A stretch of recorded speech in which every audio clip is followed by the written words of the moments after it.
manejo de las emociones lo vamos a desarrollar como en dos sentidos o dos miradas. En una primera parte vamos a mirar precisamente qué son las emociones. Cuando hablamos del significado es también qué función cumplen en la vida diaria pues de cada uno en general como especie humana. Y en una segunda parte vamos a mirar ya en un sentido mucho más práctico y aplicado a la vida real, a la vida cotidiana, algunas señales de alerta que nos indiquen, pues digamos, situaciones de cuidado en el manejo de las emociones, algunas recomendaciones y pautas concretas útiles para la adecuada gestión de emociones. Ese es pues como el viaje que vamos a hacer en este ratico para navegar pues en torno a las emociones. Mi nombre es María Isabel Naranjo, eh, María Victoria Jiménez, ambas somos psicólogas, Psicología para el Alma es nuestro nombre y venimos pues a compartirles este tema. Nada, nada. Oh, por Dios. Vuelvo a empezar. Yo lo cogí tal cual tú me lo pasaste. Sí, Ella tiene una voz mucho más profunda y sonora. Bueno, no, les decía que vamos a hablar del significado y manejo de las emociones, qué son, para qué nos sirven, si es que nos sirven, porque esa podría ser una pregunta. Y ya en la segunda parte de la charla vamos a ver recomendaciones prácticas, pautas para la vida cotidiana que nos sean útiles para la adecuada gestión de las emociones. Ese es el recorrido que vamos a hacer a lo largo de la conferencia. Nosotras somos Psicología para el Alma, somos psicólogas. Mi nombre es María Isabel Naranjo y María Victoria Jiménez, pues como una presentación general. Bienvenidos entonces y vamos a iniciar con un ejercicio.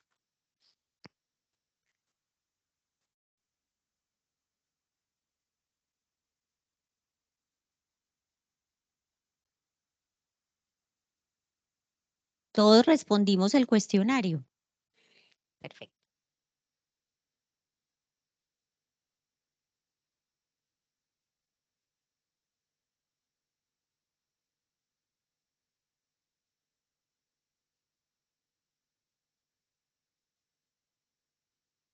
Pero es que, sí, yo creo que, no, pero es que está al revés. Uy, sí, nos vamos a marear. Yo creo que ahí.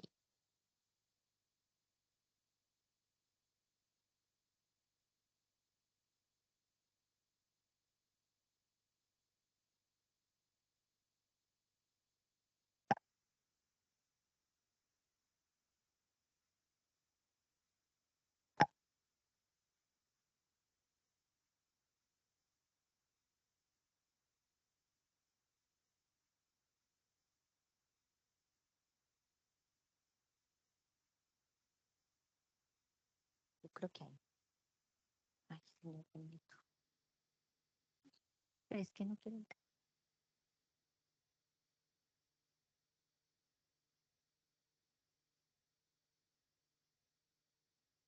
Ya está.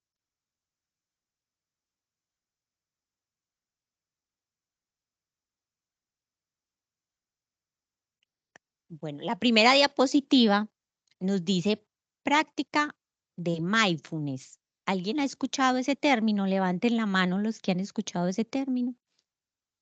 Perfecto. El mindfulness es una actividad que busca que uno tenga atención plena en su cuerpo, porque las emociones no ocurren en el vacío. Las emociones ocurren en nuestro cuerpo, en nuestro cerebro. Entonces vamos a hacer una pequeña práctica.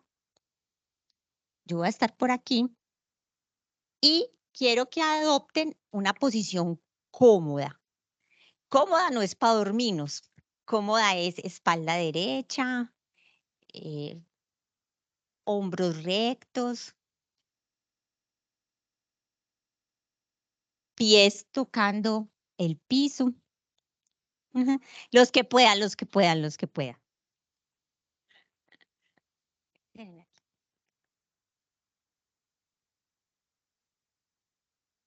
Bueno, vamos a comenzar.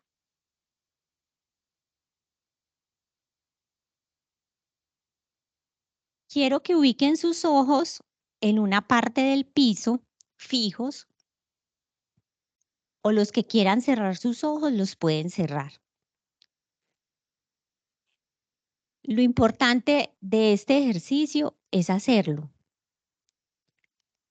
Como primera medida les voy a decir que la mente vuela.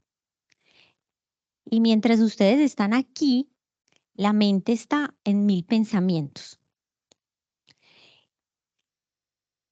Vamos a poner la atención plena en nuestro cuerpo.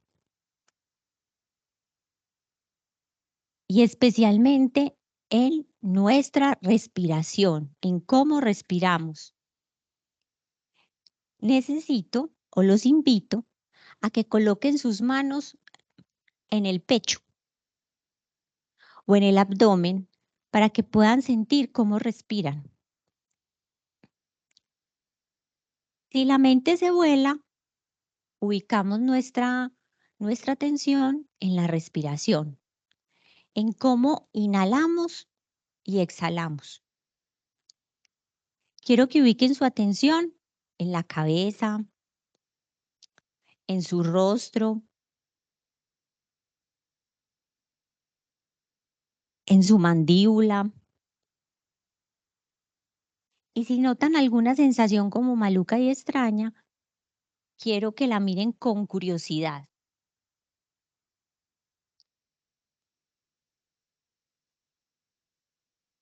Si la mente se va, la vuelves y la traes, centrándote en tu respiración o en el calor que se percibe cuando tenemos la mano en nuestro pecho. Ahora vamos a colocar la atención en los músculos del cuello, en nuestra garganta. Generalmente ahí se acumula mucha tensión. Dale una mirada a esos músculos, siéntelos. Observa si tu tensión está ahí puesta, si tienes tensión muscular. Ahora vamos a colocar la atención en los músculos y en la espalda. ¿Cómo está nuestra espalda? ¿Qué siente nuestra espalda?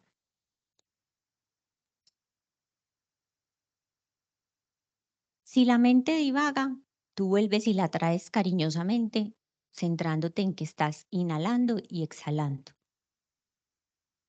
Si percibes alguna sensación extraña o si te parece muy aburrido este ejercicio, concéntrate de nuevo en tu respiración.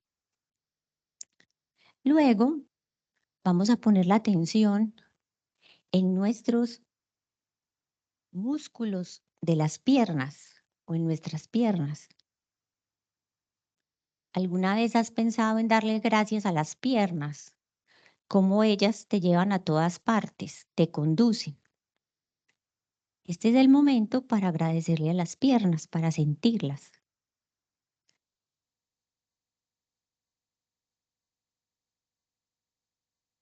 Lo importante es que estás haciendo el ejercicio.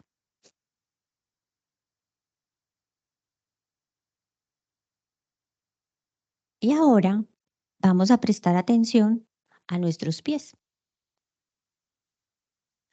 ¿Cuántos kilómetros han recorrido nuestros pies?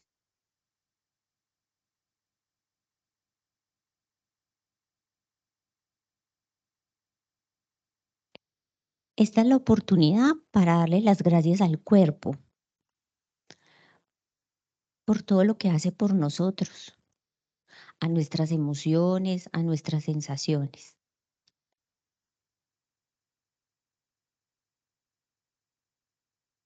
Y nos disponemos con atención y apertura a recibir todo lo que tiene esta charla. Vamos volviendo a la realidad y nos vamos incorporando de nuevo.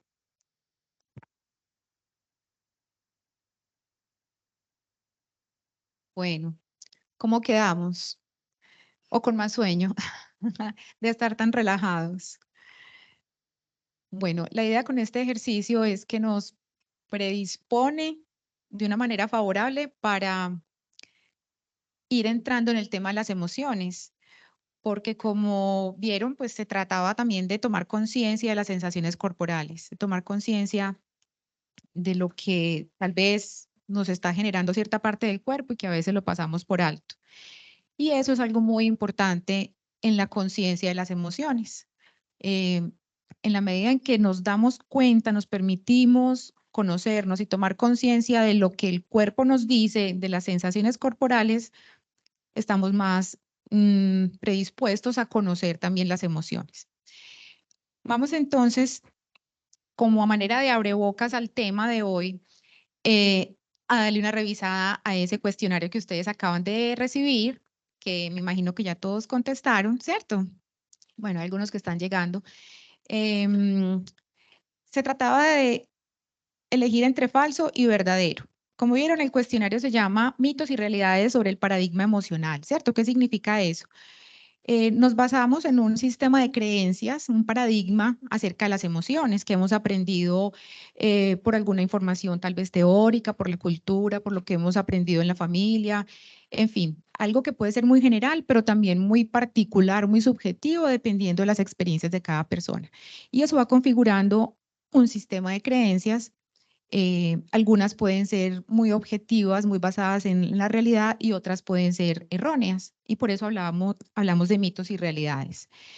Eh, Vamos a mirar uno por uno. Y entonces la idea es que ustedes, como decía ahí en la introducción del cuestionario, vayan confrontando sus propias respuestas y se den cuenta si, bueno, sí, no estaba yo como tan perdido, o sí entiendo muy bien de qué se trata, o tal vez no, me doy cuenta que tenía un punto de vista equivocado, o ampliar un poco ese punto de vista.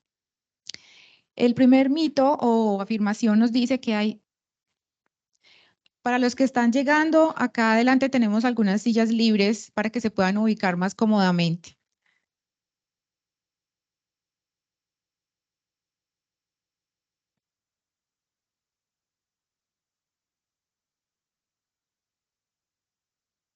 Bueno, entonces, mientras se van ubicando, me encanta que esté tan nutrida la asistencia, qué bueno.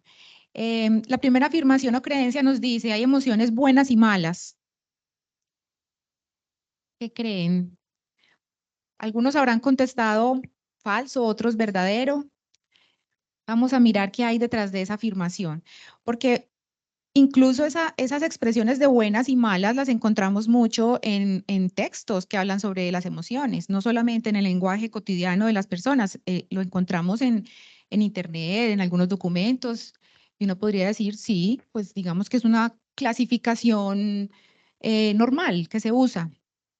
Buenas y malas, positivas y negativas, también se les suele decir, pero si miramos qué es lo que hay detrás de esa manera de clasificarlas, es realmente cómo nos sentimos respecto a las emociones o los comportamientos que se derivan de las emociones. Eh,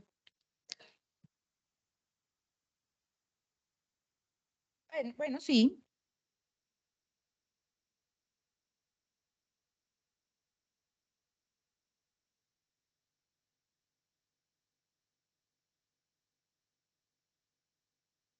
ok, bueno, entonces eso nos va afianzando pues en la explicación, o sea, porque buenas y malas, gracias Viviana.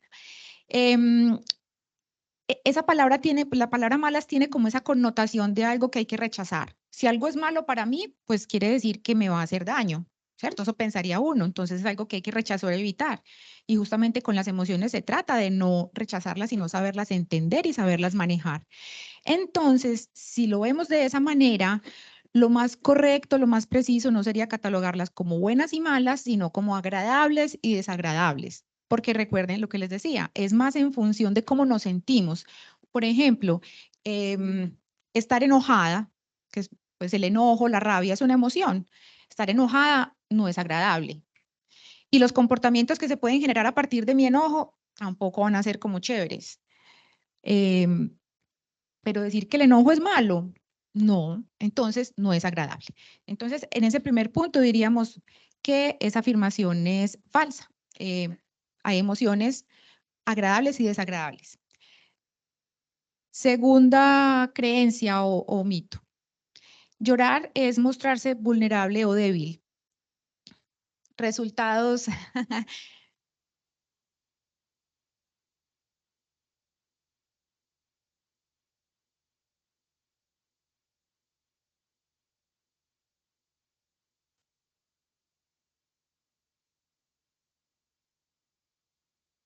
Ok, gracias. Bueno, esta es una creencia que ha estado muy arraigada en la cultura, ha ido cambiando con los años, pero todavía queda muchos rezagos de eso. Incluso es una creencia que le ha pesado mucho a los hombres, que se les ha enseñado que los hombres no lloran, ¿cierto? Porque justamente es sinónimo de debilidad. Eh, y aunque eso ha ido cambiando, pues todavía genera como el peso de, bueno, entonces, ¿qué hago yo con esto que estoy sintiendo? ¿Cómo se manejan las emociones? ¿Realmente es debilidad o dónde radica la verdadera fortaleza o qué es debilidad en este caso? Tendríamos que empezar por entender qué es, pues, para qué se llora o qué es llorar.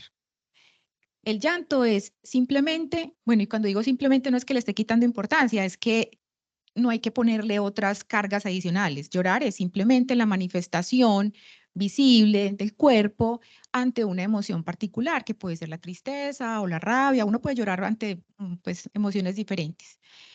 Es una manera de expresar esa emoción, que incluso tiene una función y es que nos permite desahogarnos. Cuando uno tiene como un llanto atrancado, ¿cierto? Que es muy maluco, que uno dice que como que tengo un taco en el pecho, un taco en la garganta. Llorar cumple una función de desahogo, nos produce alivio, nos quitamos un peso de encima, genera en el otro como empatía para acercarse a ver qué nos pasa, en qué nos puede ayudar. Entonces, ¿llorar es malo? Pues no, estamos viendo como que son ventajas poder llorar en el momento en que corresponde llorar. Entonces, la verdadera debilidad no radica en el hecho de llorar, sino justamente en el hecho de reprimirse las ganas de llorar o de no entrar en contacto con las emociones. Por lo tanto, entonces ahí también diríamos que es falso esa creencia. Para tomar decisiones acertadas es necesario basarse en la razón y no en las emociones.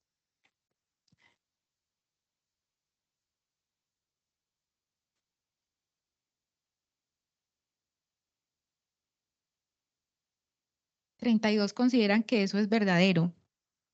O sea que las decisiones acertadas son razón, ¿cierto? Eso de meterle muchas emociones a las decisiones nos trae problemas, es lo que hemos aprendido. En frases como póngale cabeza fría, no se deje llevar por las emociones, no se deje llevar por lo que siente, bueno, como cosas que uno escucha o que a veces hemos dicho, ¿cierto? Eso es lo que nos reafirma esa creencia de que para tomar decisiones acertadas y correctas nos tenemos que ubicar desde la razón. Pero ¿cómo les parece que eso no es tan así? Porque las emociones, como ya veremos en el desarrollo también de la charla, cumplen una función importante y las emociones bien manejadas, por supuesto, y de eso se trata también aprender a gestionarlas, nos sirven como brújula de alguna manera para mostrarnos caminos correctos o caminos en los que tenemos que apartarnos, protegernos, tomar precauciones. Entonces, es eso que llamamos como intuición muchas veces. Cuando uno va a tomar una decisión y que dice, no sé, es que ay, tengo como una espinita, hay algo que como que no me cuadra, hay algo que no me deja tranquilo, tranquila. Esas son las emociones que te están diciendo pilas, ahí hay un peligro, ahí estás corriendo riesgo, esa persona no es confiable, ese negocio no te conviene. O sea que las decisiones que están basadas solamente en la razón, a veces también nos pueden hacer una mala jugada porque uno desde la razón dice tan simple como que 1 más 1 es 2 y listo, y por aquí es, pero de pronto las emociones nos están mostrando algo que no se puede descartar. Entonces, sí es confiable. ¿Cuál sería aquí la respuesta? Pues sí es confiable tener en cuenta las emociones. La respuesta es que ni el extremo de que solamente la razón es válida y confiable, ni el extremo de dejarnos llevar, como se suele decir popularmente, dejarnos llevar por las emociones. Aquí la respuesta es, obviamente es falso, pues que no debe prevalecer necesariamente la razón sobre la emoción, pero que sí debe apuntar a buscar un equilibrio. el justo medio en la vida, que no siempre es fácil, ¿cierto? Ese es el gran desafío que tenemos, encontrar el justo medio en las cosas. Aquí hay que integrar con equilibrio y con coherencia esos dos ingredientes, razón y emoción. La cuarta creencia nos dice, ¿es normal sentir odio y rencor por alguien? ¿Será que sí es normal?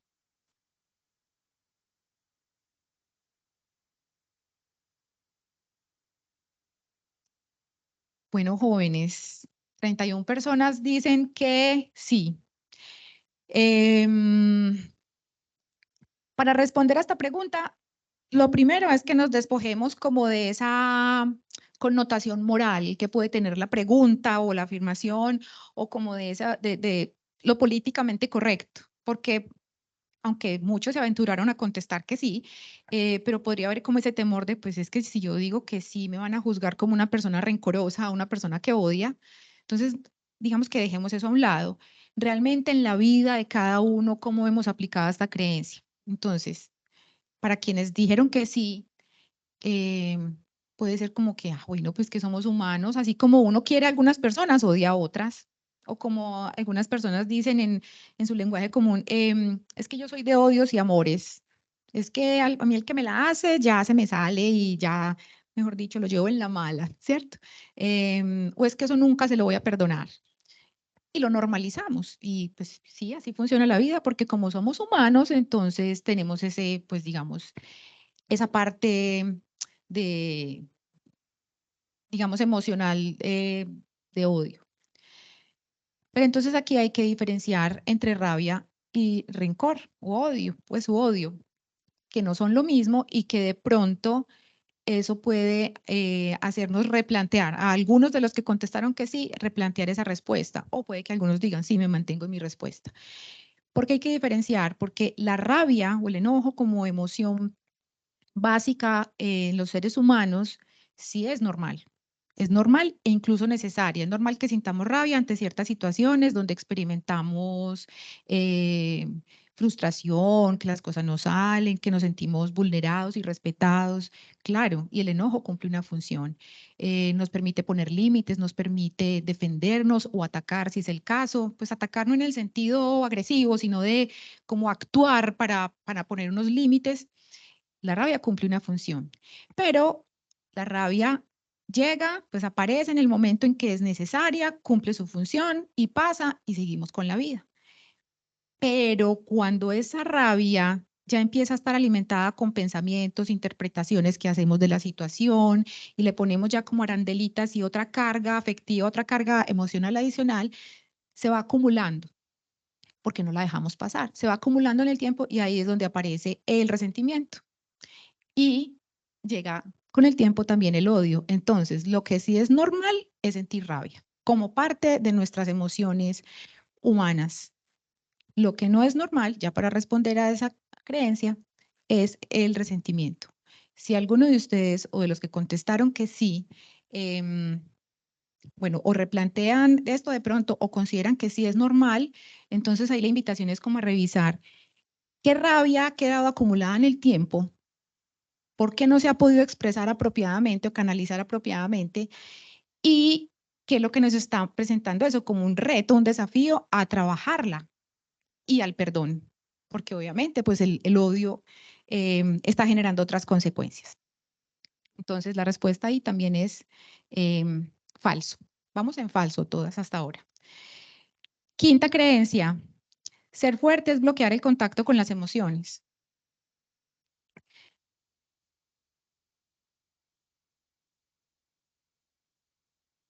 Ok. Esto va en la misma línea de la creencia número 2. Es como la otra cara de la moneda, pero lo mismo, dicho en otras palabras. En la 2 decíamos que llorar es mostrarse vulnerable o débil, y también está muy en consonancia con las respuestas que dieron en esa creencia. Y aquí se refuerza lo mismo, pero diciendo, bueno, si llorar es ser débil, quiere decir que entonces para ser fuerte tengo que contenerme y reprimirme. Nos dice la quinta creencia que ser fuerte es bloquear el contacto con las emociones. Creo que ya se cae por su propio peso la respuesta, ¿cierto? Aunque pues eso lleva a replantear de pronto lo que algunos vieron en esa creencia al responder el cuestionario. ¿Dónde radica la verdadera fortaleza realmente? En ser capaz de expresar las emociones, aunque suene paradójico, porque reprimirlas enferma, genera dificultades psicosomáticas, problemas de ansiedad, problemas en las relaciones interpersonales. Eso sí, es sentirnos débiles y vulnerables. Entonces, la fortaleza es justamente entrar en contacto con las emociones, porque eso nos permite conocernos, que tiene mucho que ver con el ejercicio que hicimos al comienzo. Darnos cuenta cómo está nuestro cuerpo, qué estamos sintiendo, cómo se relaciona eso con ciertas emociones, con las situaciones que hemos vivido. Y el autoconocimiento es un primer paso fundamental para poder hacer una adecuada gestión de emociones. La sexta creencia nos dice, el hombre inventa el sufrimiento.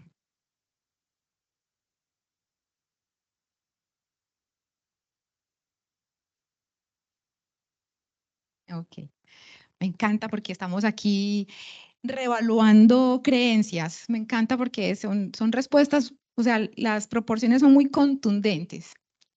Incluso yo diría que de todas las creencias, de todos los mitos que hemos ido revisando, este podría ser el que más se presta para debate.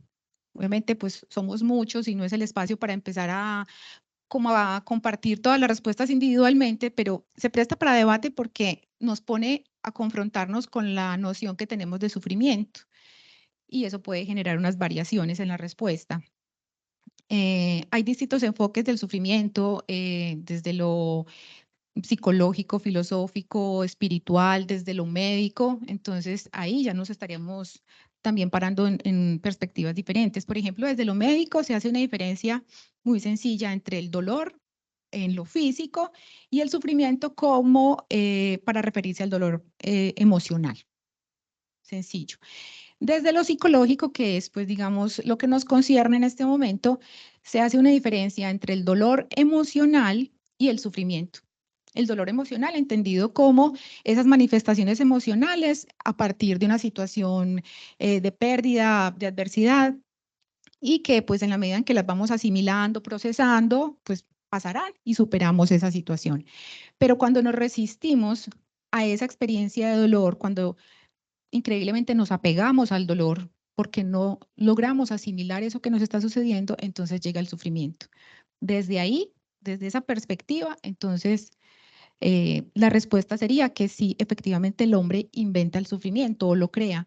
Lo crea además porque desde nuestra capacidad de razonar, entonces le ponemos interpretaciones, suposiciones, deducciones a esas experiencias de dolor emocional que estamos experimentando y viene el sufrimiento.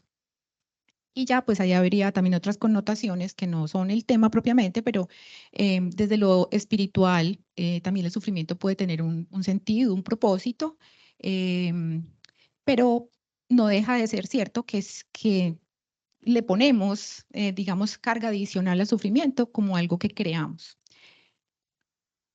La séptima creencia nos dice que las preocupaciones son útiles para vivir. A ver qué piensan, cuéntame, Viviana.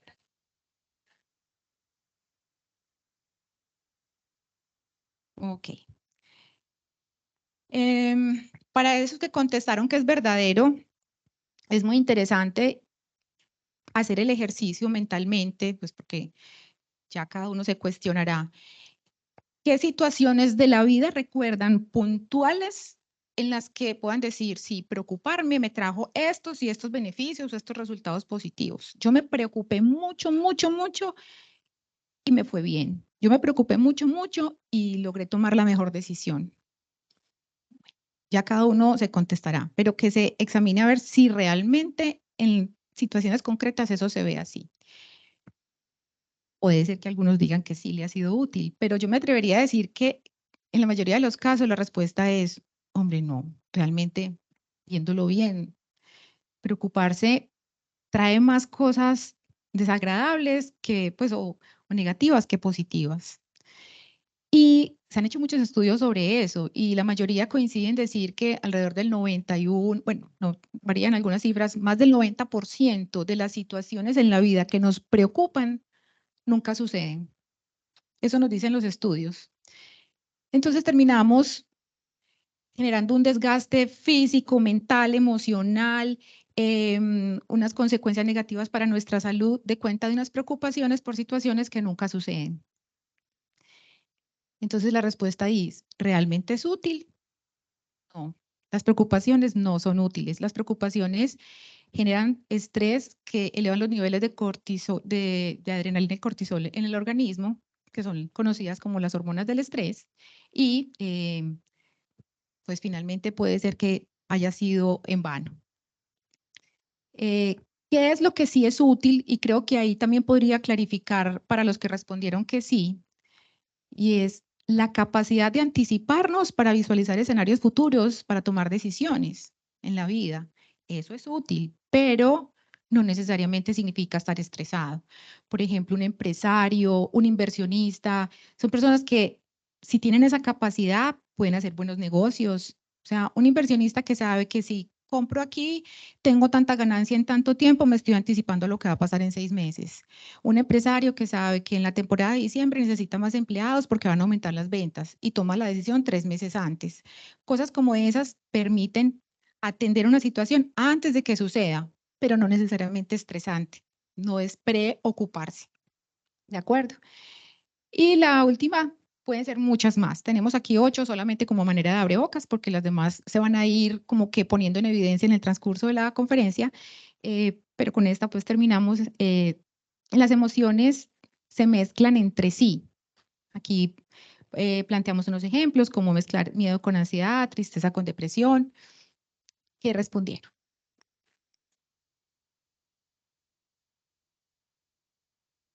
Ok, bueno. eh, Ahí están en lo cierto. Las emociones se mezclan entre sí.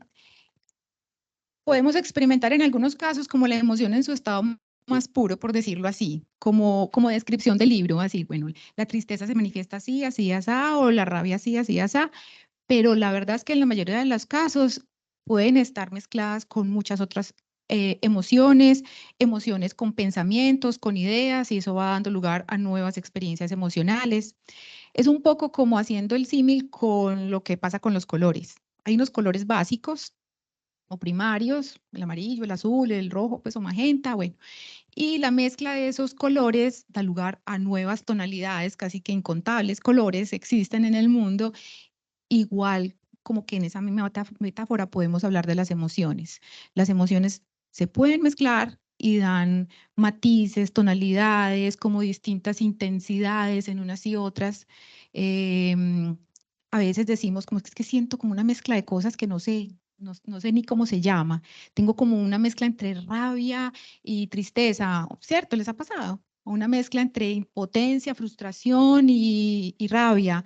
Em, entonces, esas son las posibles mezclas que puede haber y es muy interesante como entenderlo como un espectro de colores muy amplio. Por ejemplo, la angustia puede ser el resultado de la tristeza con la preocupación por el futuro, porque las cosas no van a mejorar, eh, como por poner solamente un ejemplo. ¿Cómo ven ahí los resultados frente a lo que ustedes, pues, o la explicación frente a lo que ustedes habían contestado? Alguno, porque yo sé que esto no es pues como para entrar en mucha interacción, pero alguno que me quiera decir cómo se sintieron con las respuestas.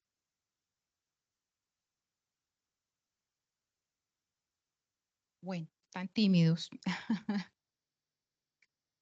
Ahí les queda de material de reflexión, esa es la idea, para cuestionarse sus propias creencias. Ahora vamos a ver entonces qué son las emociones.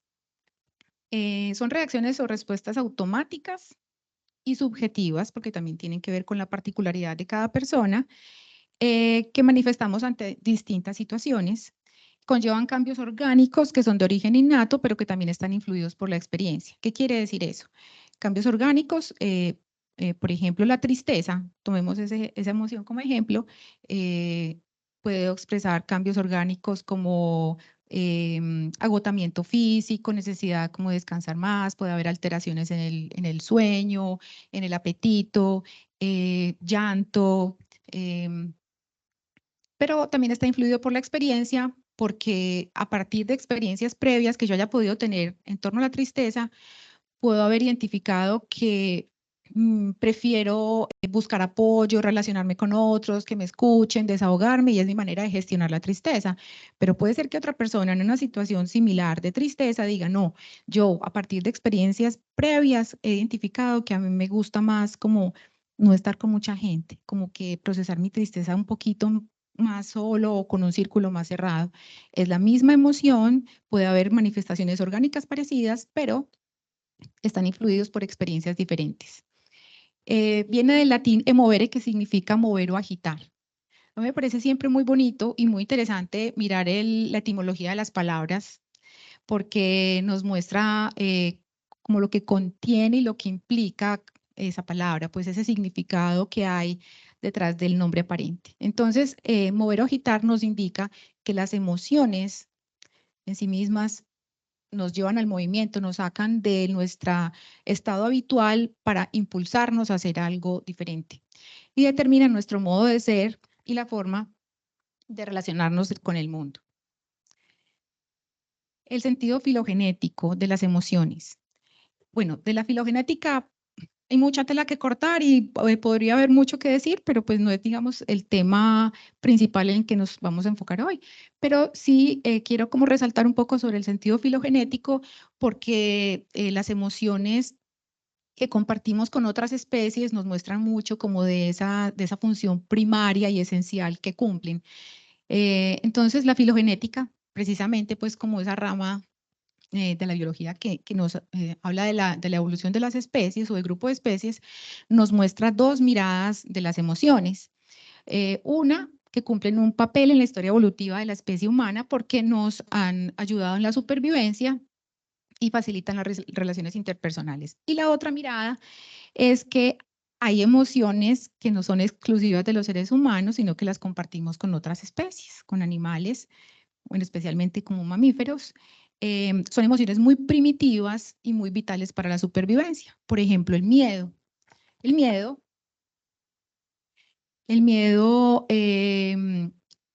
por ejemplo, cuando un animal se da cuenta que viene su depredador, se le activa el miedo y en su función más primaria, lo que hace el miedo es moverlo a huir, esconderse o actuar de alguna manera para protegerse de esa situación que ve como potencialmente peligrosa o amenazante. Igual sucede con los seres humanos, solo que también se activan otros mecanismos de pronto un poco más elaborados como seres pensantes, pero en esencia y en principio el mecanismo es el mismo, que es protegerse ante una situación amenazante. En ese sentido filogenético de las emociones, entonces todas tienen una función que las hace útiles y esto nos corrobora o nos lleva a la primera creencia que vimos en el cuestionario de si las emociones son buenas o malas. Ya esto nos reafirma, bueno, no pueden ser malas si cumplen una función importante, son más bien agradables o desagradables.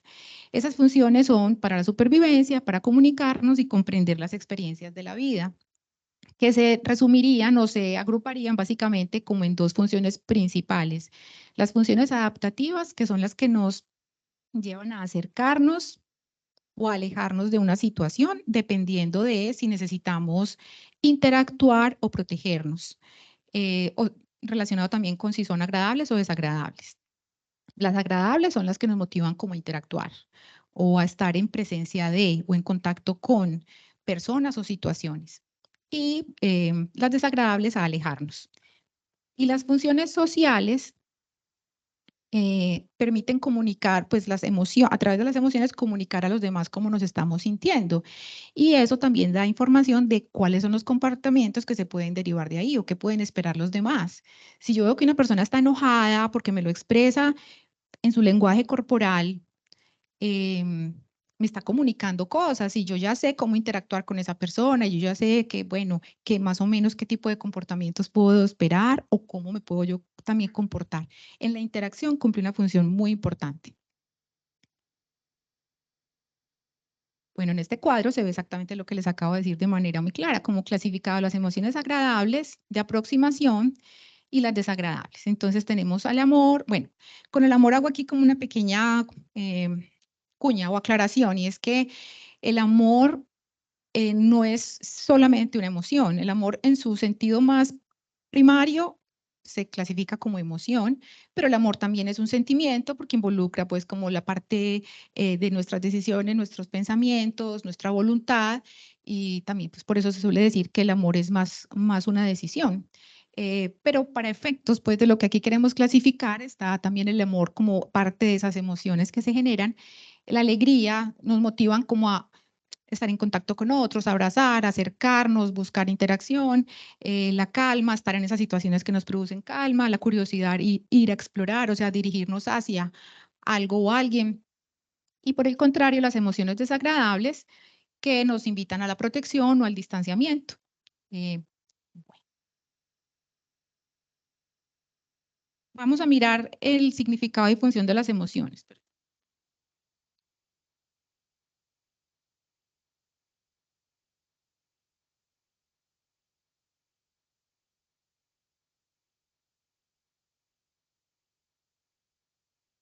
Bueno, como ya vimos en el cuestionario, en la última creencia, que las emociones se pueden mezclar entre sí, dando lugar a muchísimas emociones. Se abre un espectro, un rango de emociones muy amplio. Pues no vamos aquí a mencionarlas todas, no vamos a pretender pues entrar a como a definir una por una o a mirar la función de una por una. Nos vamos a basar en un modelo de 5 emociones principales, que es justamente el que muestran en la película Intensamente. ¿La han visto? Bueno, y los que no lo han visto, recomendada. Muy a propósito, pues, de este tema para que se encarreten a verla o a volverla a ver. Entonces nos vamos a basar en ese modelo de las 5 emociones. Digo principales porque son como muy universales, porque son, no porque sean más importantes que las otras, sino porque son muy universales, porque podríamos decir que todos las experimentamos y nos va a permitir, pues, como ilustrar eh, esa función de las emociones. Tenemos primero la alegría, es una reacción ante algo agradable, algo que nos gusta, que nos produce una sensación de bienestar y eso conlleva a que mejoremos nuestra salud, a que nos sintamos con mayor autoconfianza, aumenta la autoestima, promueve también como a que tengamos mayor sentido de vida o como mayor arraigo por la vida, porque estamos contentos. Es decir, que hay salud física y emocional y pues se conecta directamente con la capacidad para disfrutar las experiencias de la vida. A nivel fisiológico, vamos a mirar siempre cómo se manifiesta a nivel fisiológico las emociones. Hay un aumento del ritmo cardíaco y respiratorio, mayor liberación de las hormonas que se conocen como hormonas de la felicidad, como la dopamina, las endorfinas. Y algo muy importante para tener presente es que la alegría no es y no debe ser un estado permanente. Digo, no debe ser, es que no debemos pretender empeñarnos en que sea un estado permanente. La alegría, por más que sea agradable, al igual que el resto de las emociones, van y vienen. Imaginémonos como las olas del mar, van y vienen, y hay que aprender a fluir con eso en la vida. Entonces, teniendo clara la diferencia también, que lo vamos a ver más adelante, entre alegría y felicidad, pero alegría como emoción básica es de ciertos momentos, de ciertos instantes. Cuando tenemos ese empeño en mantener la alegría como estado permanente, nos lleva a un apego al placer. Y eso es el terreno fértil para desarrollar adicciones. Entonces, ojo, eso es una señal de alerta. Cuando estamos constantemente buscando situaciones estimulantes que generen placer inmediato, por eso las redes sociales son tan adictivas, porque liberan esas endorfinas y dopamina, porque nos dan como un placer inmediato, o con la comida, o con sustancias, o con relaciones, con contenidos que vemos en redes sociales. O sea, las adicciones pueden ser de muchos tipos. Identificar si hay un apego al placer. Eh, La tristeza, creo que es la siguiente. Bueno, aquí voy a volver un poquito. Las, las, los personajes nos van mostrando también en su postura corporal cómo se manifiesta la emoción. Aquí vemos como una actitud de expansión, una actitud de como de grandeza. La alegría nos da esa sensación de que podemos con todo, que podemos, como se dice coloquialmente, me puedo comer el mundo, puedo vencer lo que sea.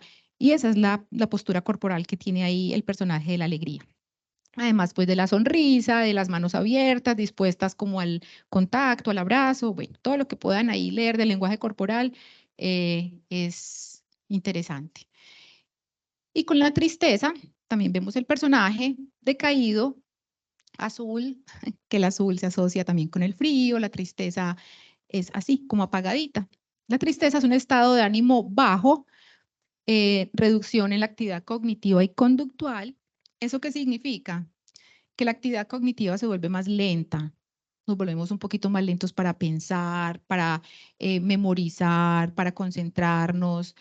Nos cuesta como atender ciertas tareas. Por eso cuando una persona está en duelo, eh, siente eso, que se le olvidan más fácil las cosas, se da cuenta que de pronto su capacidad de concentración no es la misma. O sea, las pérdidas o los duelos es como la situación en la que se evidencia eso. Claro, pues que la tristeza aparece ante muchas otras cosas. Y también hay reducción de la actividad conductual. El cuerpo es más pesado, más lento, estamos más cansados, necesitamos como bajar un poquito el ritmo porque si no sentimos que no somos capaces. Se presenta ante pérdidas o adversidades y nos ayuda para adaptarnos, para procesar pues todo eso que nos está pasando y para pedir ayuda. ¿Por qué para adaptarnos? Porque cuando estamos tristes, justamente como bajamos el ritmo de nuestras actividades normales, eh, eso nos invita como un poco al reposo, a la introspección, a mirarnos hacia adentro, a identificar qué es lo que nos está pasando. La tristeza es una de esas emociones que más nos conecta con nuestro interior, porque nos invita a la introspección, a diferencia de otras en las que no pasa eso, como la rabia. En la rabia a uno se le calienta la cabeza y no piensa. En la tristeza sí hay más introspección. Y a partir de esa introspección es donde podemos identificar qué nos está pasando. Y para pedir ayuda, porque a través de la tristeza podemos generar ese contacto de empatía con los otros, que hay esa disposición. Uno ve a alguien llorando y la tendencia humana natural es como ir a ver uno qué puede hacer por esa persona. Si uno ve a alguien triste, decaído, llorando, si es alguien conocido, pues va, lo abraza. Si es alguien que no conoce, pues de pronto solamente se inquieta o ahí le dice, puedo hacer algo por ti, pero hay ese impulso natural, humano, de querer ayudar. ¿Qué se presenta a nivel fisiológico, a nivel físico? Cansancio, baja energía, dolor y nudo en el pecho, cambios en el apetito, en el sueño, que puede ser disminución o aumento, apatía, ganas de estar en la cama, ganas de no hacer nada, llanto. Y una cosa muy importante es que la tristeza no es depresión, que parezca obvio pues hacer la aclaración, pero es que en el lenguaje del día a día uno escucha mucho personas que dicen es que estoy con la depre y se normalizó hablar de la depresión como si fuera lo mismo y como si sentir la depre pues fuera algo pasajero y no pasa nada. Entonces es importante tener clara la diferencia porque a partir de esa claridad es que vamos a saber cuándo hay señales de alerta para pedir ayuda y la depresión requiere ayuda profesional. Lo que no pasa con la tristeza pasa y no necesariamente pues tenemos que buscar ayuda profesional. Para mencionar algunas diferencias, la tristeza, pues aquí ya mencionamos como algunas de sus características. Con la tristeza yo no necesariamente voy a perder o afectar mi autoestima. Puede que esté muy triste, puede que no tenga ganas de hacer muchas cosas en medio de esa apatía, pero no pierdo ni mi autoestima, ni mi sentido de la vida, ni voy a querer hacerme daño.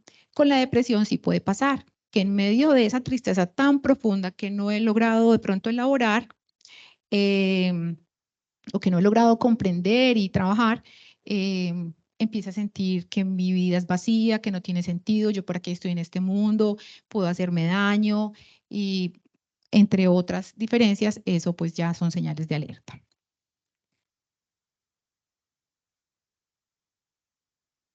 El miedo. Bueno, me devuelvo.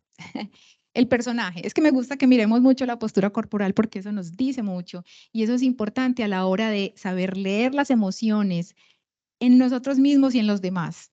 No es solo a través de las palabras o del llanto o de lo evidente. Una postura corporal más decaída, se cae la comisura de los labios, los ojos más apagados, incluso puede bajar la temperatura corporal. La tristeza se asocia mucho con el frío y como esa Cuando hablo de perder la autoestima y el sentido de la vida, se refleja en esa postura como un poco bajita, jorobada, como que a diferencia de la que vimos con la alegría, que es como poniéndole el pecho a la vida, como de frente, como con entusiasmo, aquí se ve ese decaimiento reflejado en la postura corporal. Con el miedo, es una emoción muy primitiva, de las que compartimos también con algunas especies para la supervivencia. Nos prepara el cuerpo para la huida o el afrontamiento, dependiendo pues de cuál sea el caso ante una situación peligrosa o que percibimos como peligrosa, porque puede ser una situación real o imaginaria. Realmente el cerebro no diferencia cuando la amenaza es real o no, pero el cerebro igual actúa y genera, pues activa como esa alerta, esa señal de alerta para prepararnos, para protegernos. Nos ayuda para aprender nuevas estrategias para protegernos a partir de lo que hayamos vivido en nuestras experiencias previas, donde hemos experimentado miedo, donde hemos tenido situaciones amenazantes. Y a nivel fisiológico, entonces la actividad cardíaca se dispara, la actividad respiratoria se acelera. Pueden notar en las que hemos visto que hay cambios en la actividad cardíaca y respiratoria, pero con intensidades diferentes. No es lo mismo en la alegría, donde esa respiración es como de, ¿cómo decirlo? Como de recargarse de energía, de oxígeno y como en un sentido muy estimulante y muy positivo.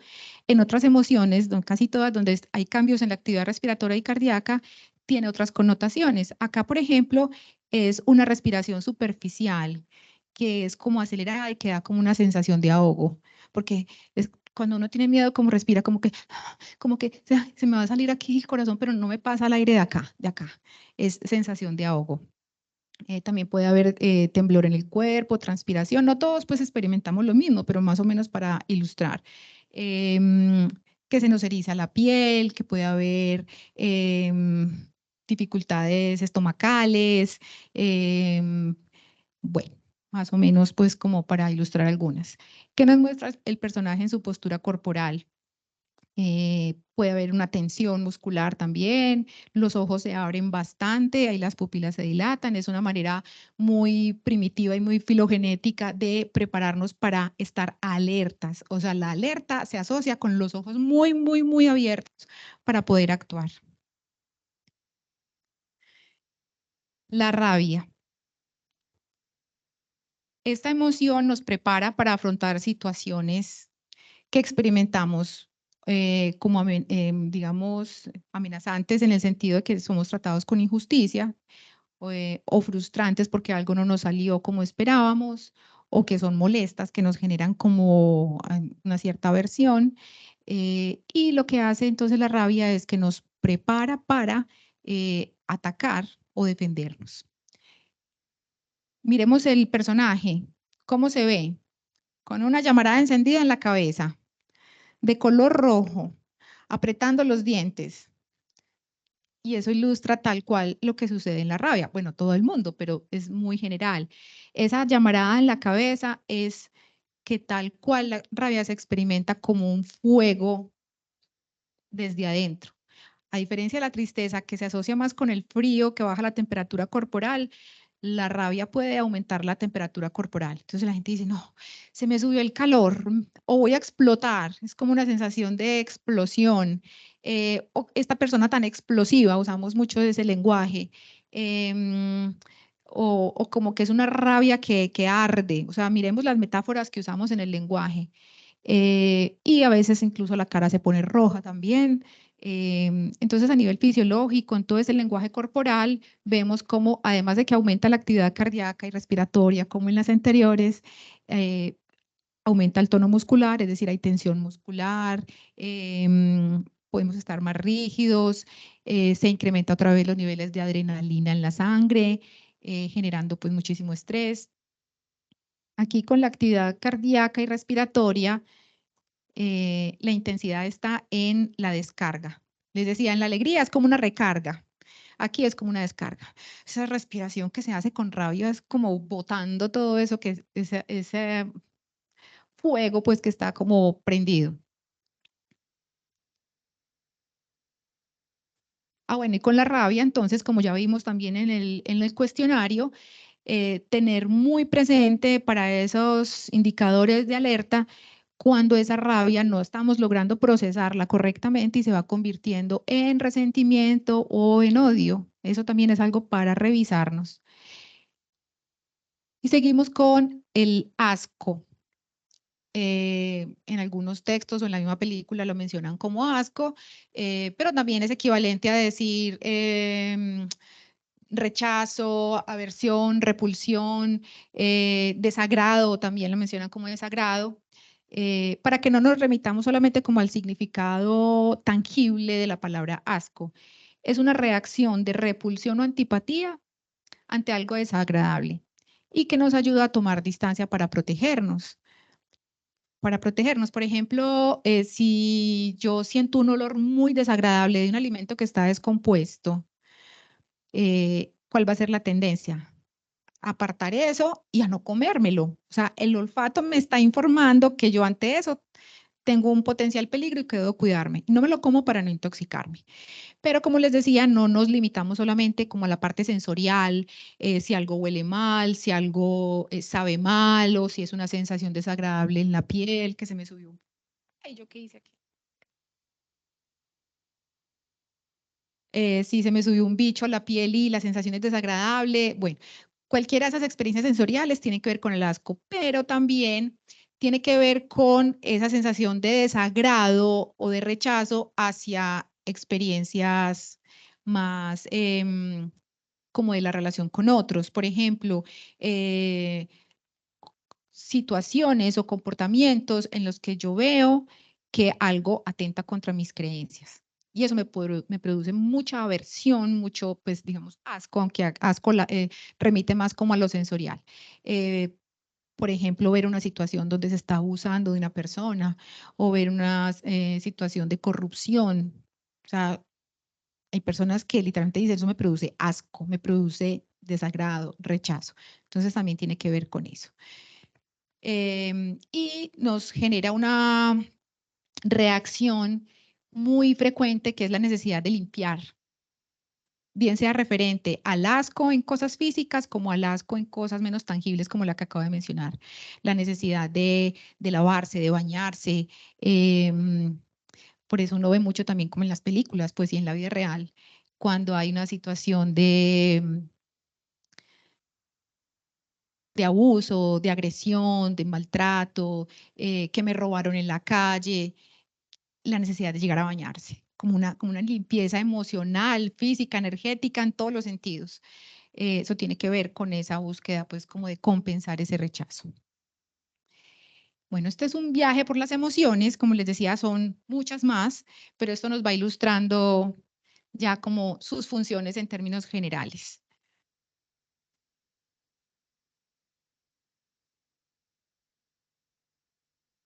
Bueno, ahora vamos a pasar como a una parte mucho más práctica, ¿sí?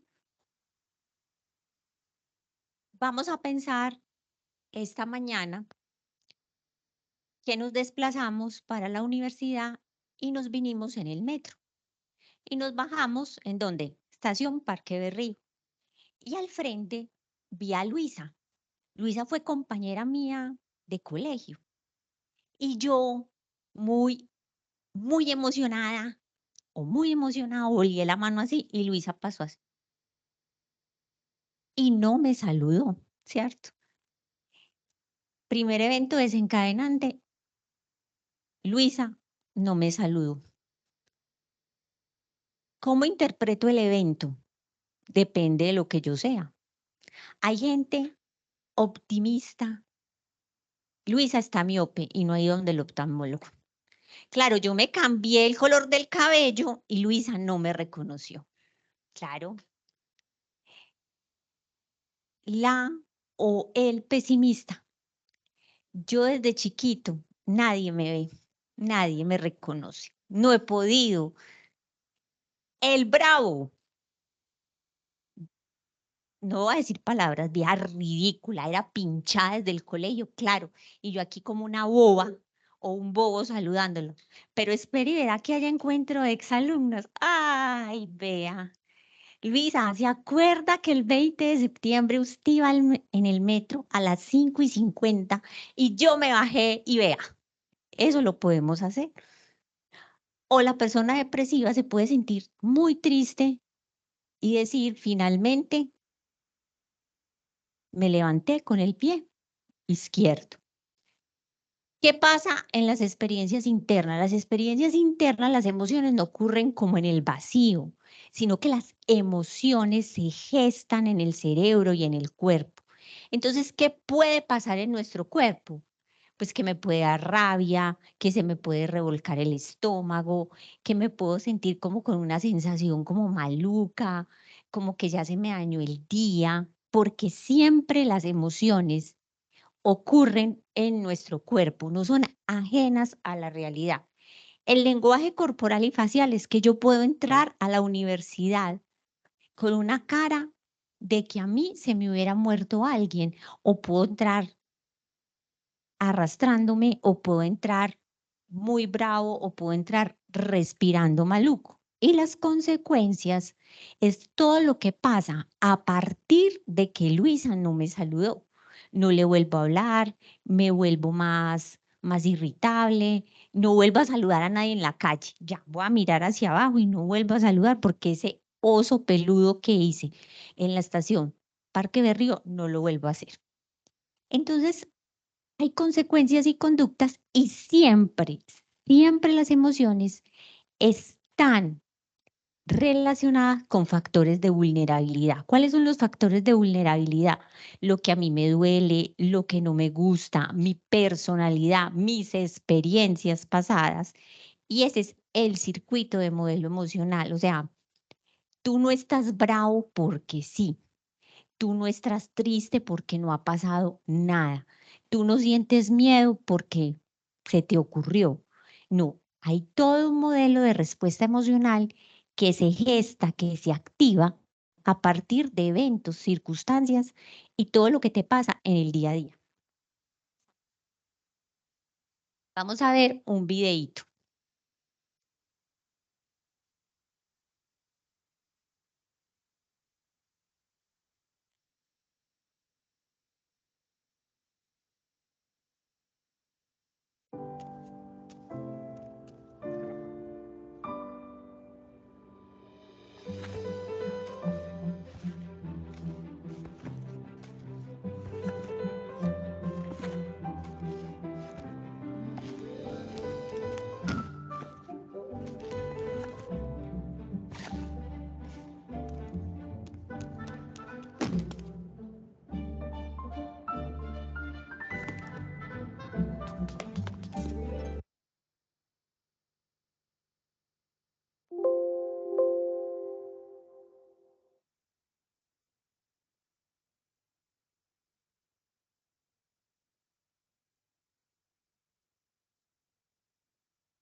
El sentido de la trascendencia. Así es la vida. Sí, así es la vida. Este video lo trajimos por varias cosas. Uno, los invitamos a que no terminen la vida grises, porque ellos terminaron grises, vieron que se fueron perdiendo su color.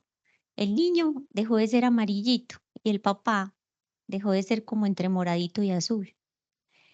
¿Por qué?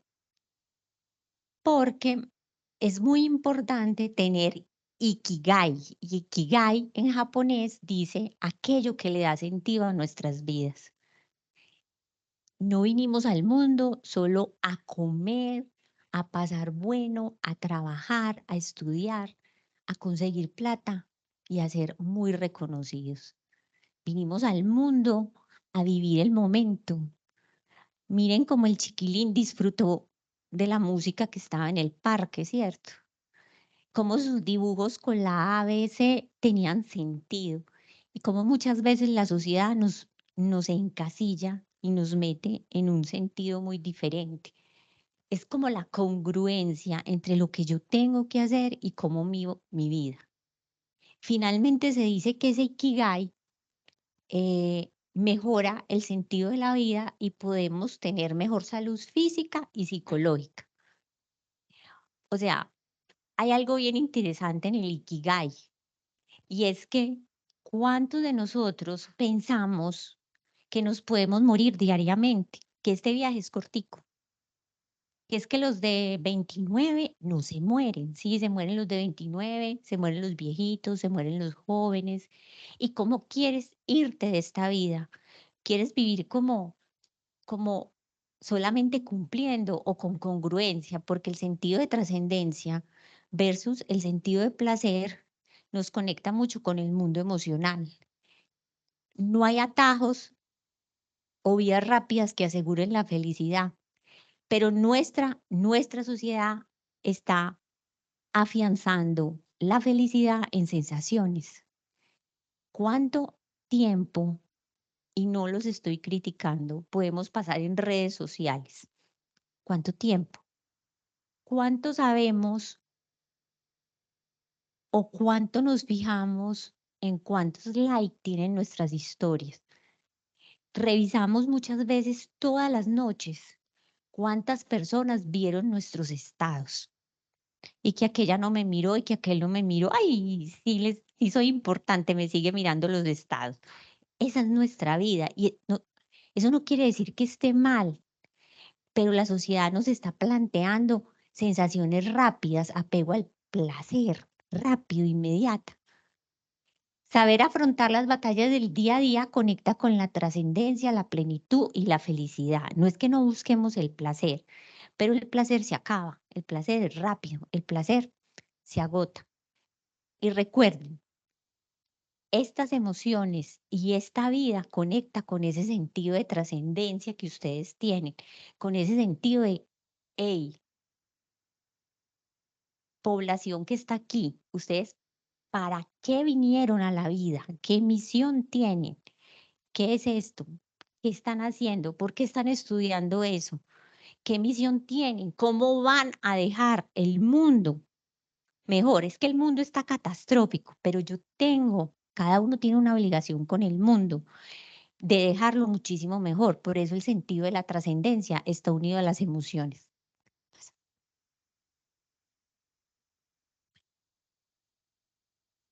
¿Qué pasa? Nosotros necesitamos, y esta es una primera actividad, un monitoreo emocional. ¿Qué es un monitoreo emocional? Es como un proceso continuo de saber cómo se activan mis emociones. Hay personas que las emociones las lleva a el baño completamente. Estoy triste, estoy aburrido y termino en el baño. Las personas, por ejemplo, tímidas se bloquean. Las sensibles pueden llorar muchísimo más. El que piensa mucho y es muy intelectual, no sé si les pasa, que piensan una cosa y yo qué dije, y cómo me respondió, y yo qué debí de decir, y cómo era. Y vuelven y repiten una situación una y otra vez en el cerebro. El perfeccionista siempre le queda faltando un poquito, lo hubiera hecho mejor, hubiera podido hacerlo muchísimo mejor. Y el ansioso controla todo. Entonces controla cómo estudio, dónde estudio, si es un trabajo en grupo casi que se lo echa encima porque, no sé, desconfío, no me gusta cómo trabajas. Bueno, es muy importante que tengamos las señales de alarma. ¿Cuáles son las señales de alarma a nivel emocional importantes? Baja del estado de ánimo, pensamientos de autolesión y destrucción. Esto es muy importante. Ay, dijo que se iba a matar, listo, tírese del metro, mija. Ya, el que dice que se mata nunca cumple. Eso no es verdad. Eso no es verdad. Cuando exista, cuando tengan a su lado y cuando ustedes experimenten un bajón de estado de ánimo con pensamientos de autolesión, o que yo me quiero hacer daño, o que me quiero cortar, y que estoy pensando seriamente en si me tomo las pastillas de la presión que hay en mi casa, que toma mi abuelita, pilas que eso es una señal de alarma. Pilas que las personas muchas veces que cometen actos de suicidio o se despiden o dicen o avisan o dan señales de alarma, pero la gente dice, ah, pura y física manipulación. No. por favor, esto es muy importante. Como ustedes van donde el médico cuando tienen fiebre, este componente de estado de ánimo es demasiado importante. Hay personas que sienten siempre una sensación crónica como de vacío y vacío en el estómago.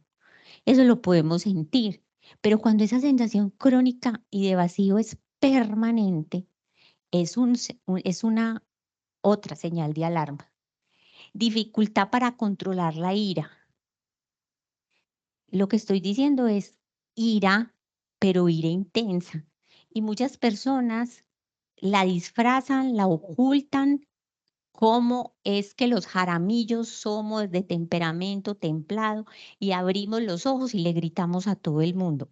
No, es que yo cuando estoy brava solamente voy y quiebro todos los platos de mi casa, pero no ocurre siempre, de vez en cuando. O es que cuando estoy brava grito a todo el mundo. O es que cuando voy en mi moto y alguien se me atraviesa, yo soy de los que le tiro la moto para que aprenda, porque a los que van en moto se respetan.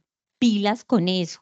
Pues pilas cuando la ira supera y ya pone en riesgo y ya es hacia el otro, ¿sí? Pilas cuando yo maltrato. Es que yo no le pego, solamente le dije unas cuantas palabritas. Y eso implica ira. Impulsividad en gastos, en traguito, en comida, ¿sí? En que yo llego al 15, me pagaron el primero o me consignaron el primero o no sé, y ya no hay plata, tengo que pedir prestada. Pero es que esto nada más pasa como 11 meses al año, no pasa, no son los 12, sino los 11. Pilas con eso. Un patrón de relaciones interpersonales intensas, inestables, intensas y disfuncionales. A uno no le caen las peores novias o el peor novio, la peor pareja. Uno elige. Y hay patrones de elección totalmente inadecuados. Es que yo soy muy de malas. ¿Por qué se me atravesó en el camino? No, a la gente no atraviesa en el camino. Uno elige y uno puede definir qué patrón de relaciones establece. Esfuerzos frenéticos para evitar el abandono de amigos, de amigas, de pareja. Si yo siento, percibo que en mis relaciones hay apego, que yo siento que si el otro, la otra no está, yo me muero. Y eso también es una señal de alarma. Preocupación excesiva y persistente que me lleva a yo sentir cambios físicos, como que yo siempre estoy temblando, siempre siento taquicardia, siento como, ay, no sé, como un calorcito en la cabeza.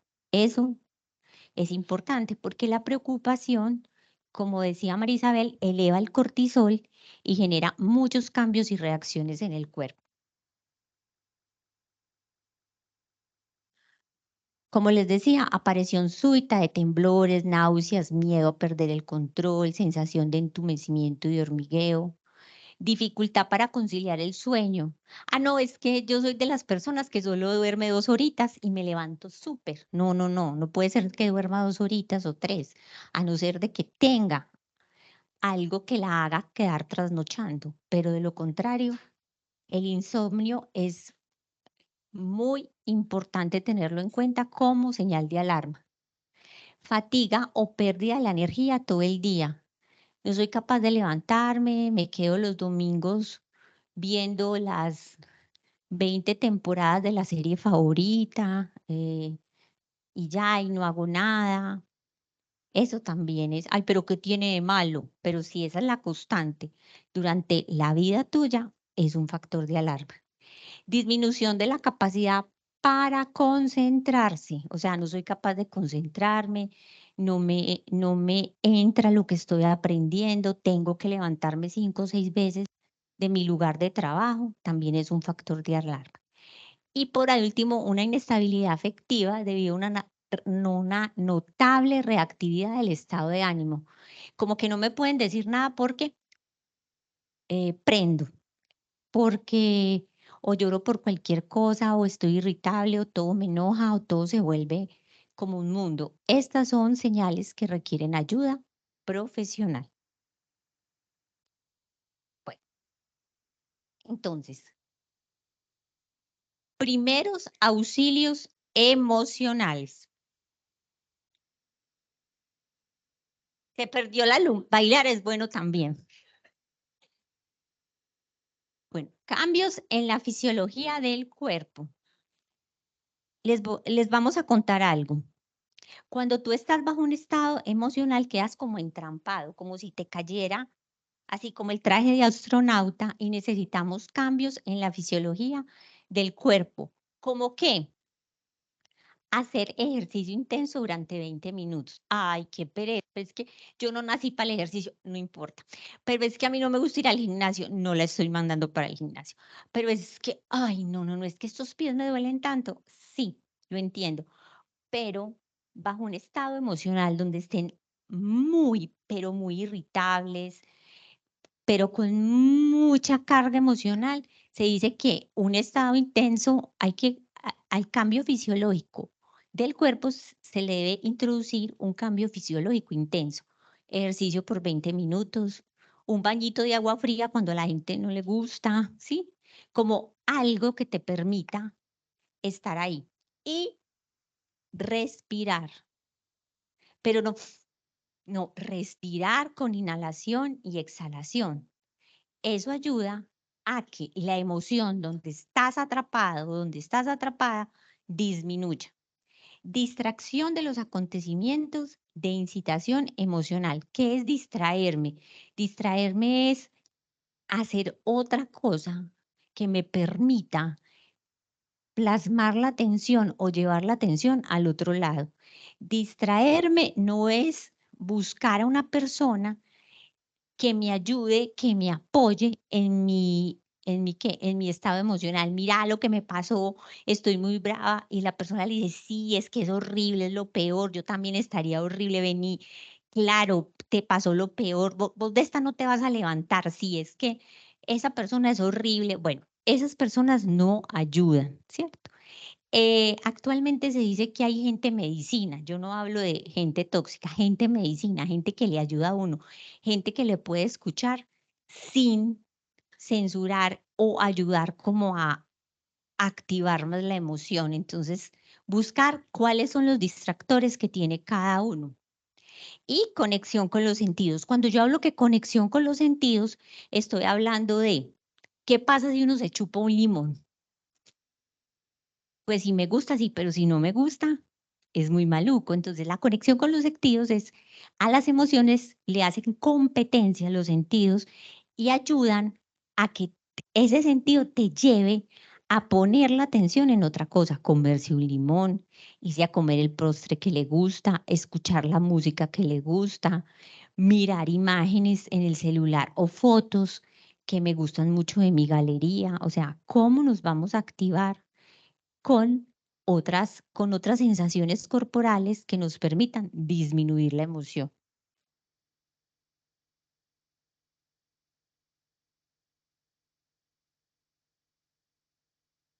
Miren, todos estamos en capacidad de gestionar las emociones. Todos podemos, podemos gestionar nuestras emociones.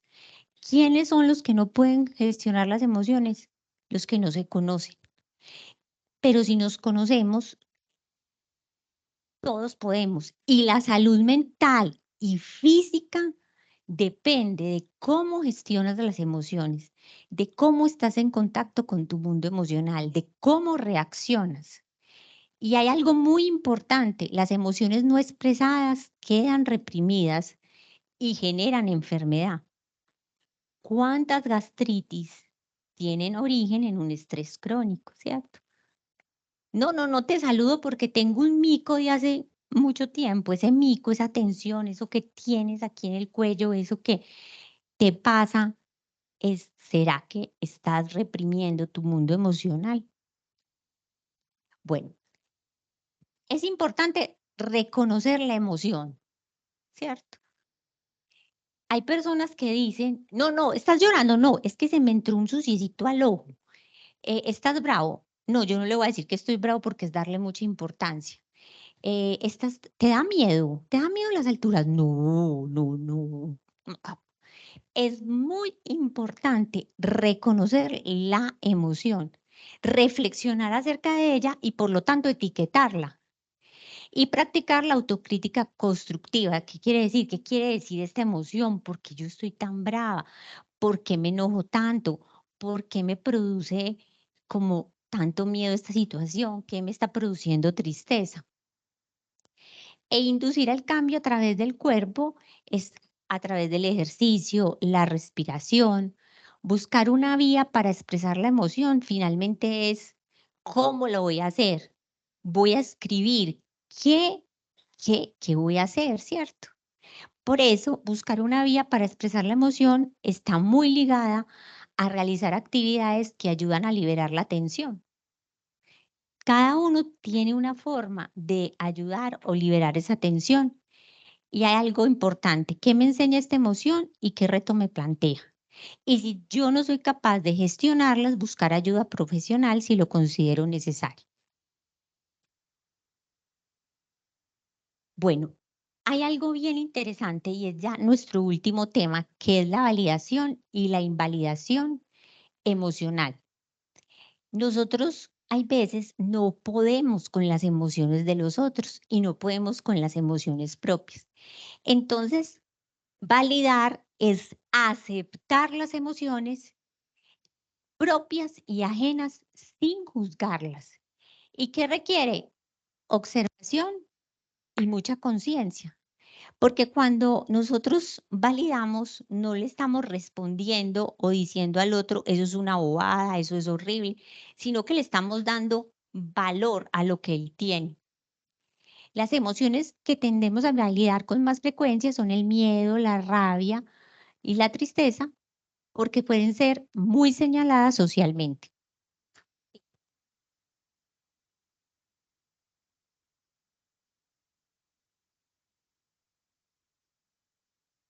Validamos minimizando, comparando, juzgando, reprimiendo.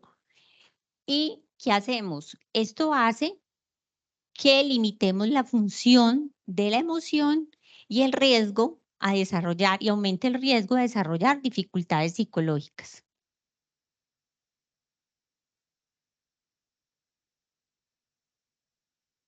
Bueno, les trajimos un ejemplo de invalidación emocional.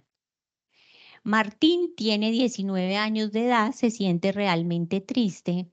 Ha terminado una relación que duró 2 meses. De hecho, Martín experimenta intensa emoción de tristeza y ello le ha impedido en la última semana asistir a clase. Encuentra extremadamente difícil y agotador el hecho de levantarse por la mañana y no puede estudiar como de costumbre. Martín chatea por WhatsApp con su mejor amigo sobre lo que le pasa y el amigo le responde los siguientes mensajes. Brother, no puedes estar tan triste y por algo que solo duró 2 meses. Deja de ser, ahí lo dejamos aquí. Pone un poco de tu parte y no te encierres, vamos de rumba. Y siempre el consejo, salí con alguien porque un clavo saca otro clavo. ¿De qué manera validamos las emociones? Ver y escuchar al otro.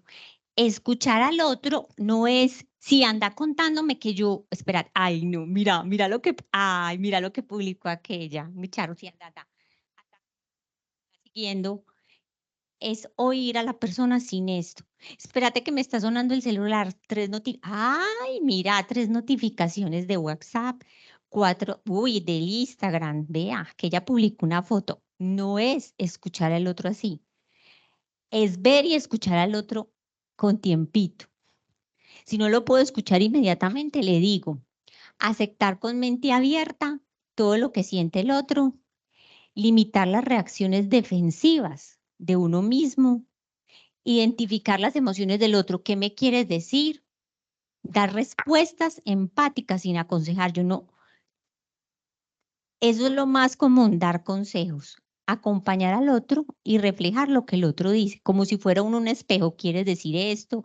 Esto es lo que esto es lo que estás sintiendo.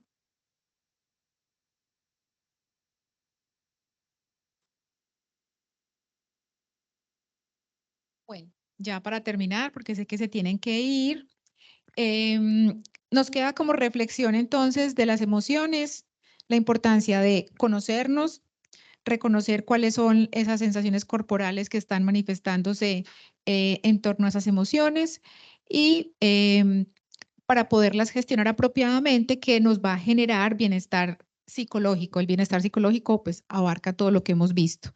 Entonces, ¿qué significa gestionar las emociones? Poder prestarles atención y hacer, pues, digamos, seguir esas pautas y recomendaciones para hacerles frente cuando se presentan sin esperar a que se acumulen.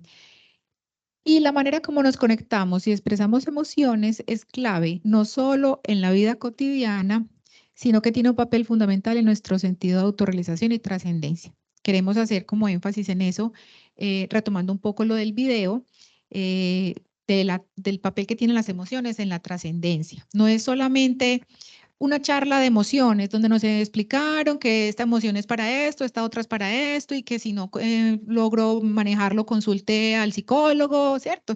Todo eso es muy importante, pero digamos que lo que queda de manera más profunda y que queremos que les quede de reflexión y que se vayan con ese mensaje es qué papel tienen las emociones en la vida de cada uno de ustedes, de acuerdo a cómo las gestionan, qué reto plantea, como nos decía María Victoria en una de las viñetas, que preguntarnos qué reto me plantea esto, qué tengo que aprender, qué tengo que mejorar, y cómo esas emociones están en consonancia o en congruencia con mis propios valores, cada uno preguntarse eso.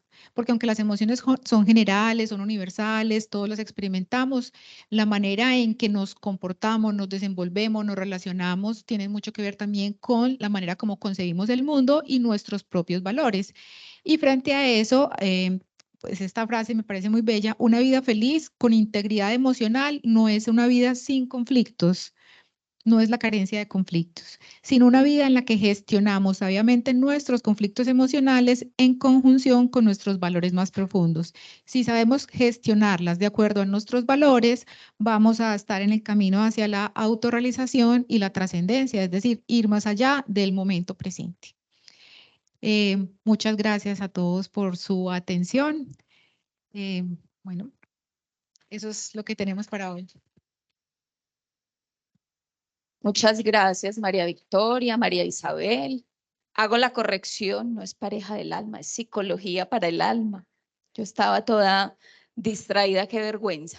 Bueno, darles las gracias por participar. Hay una metáfora que a mí me gusta mucho utilizar con el tema de las emociones y es el electrocardiograma.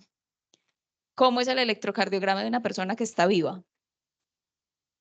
Así. Cuando es así, ¿qué quiere decir? Que se murió. Y a veces nosotros pretendemos que la vida sea plana, ¿cierto? Que no pase nada, que todo esté tranquilo, mientras que el electrocardiograma nos enseña que subir y bajar es estar vivos. Entonces quería compartirles esa metáfora. Recordarles que nuestra siguiente cátedra es nuestro congreso, primer congreso de humanismo y sociedad, tecnología con sentido humano. Ya tienen la información en las plataformas de la universidad para que se inscriban, es 100% virtual y vamos a estar haciendo reflexiones de las implicaciones éticas, políticas, jurídicas y tecnológicas de todo el desarrollo de la inteligencia artificial. Entonces, muy bienvenidos. Feliz día.